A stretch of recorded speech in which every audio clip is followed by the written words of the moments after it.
Kainan kung saan nangyari ang stove explosion, nakitaan ng paglabag sa Fire Safety Code ayon sa BFP.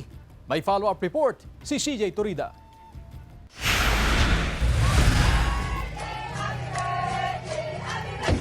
Sa video na ito, makikita ang tindi ng pagsabog ng isang portable butane stove na ikinasugat ng ilang estudyante sa Dagupan City pasado alauna ng hapon noong March 12. Sa investigasyon ng otoridad, gas overpressure ang sanhi ng pagsabog. Ayon sa Bureau of Fire Protection, labag sa Fire Safety Code of the Philippines ang paggamit ng portable butane stove sa loob ng isang kainan. Ang inaalaw lang talaga natin is yung parang nakasystem siya. Walang nakalagay doon sa provision ng fire code na in terms of portable na butane sa indoors.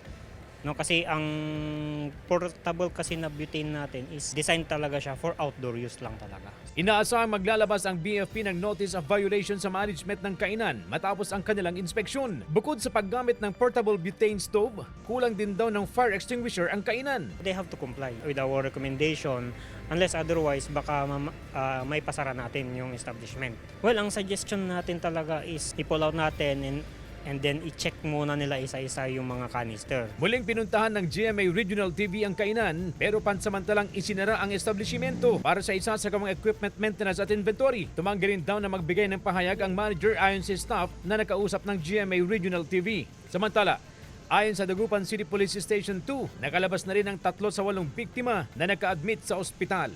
Kasama si Henry Duminsil, CJ Torida, One North Central Luzon.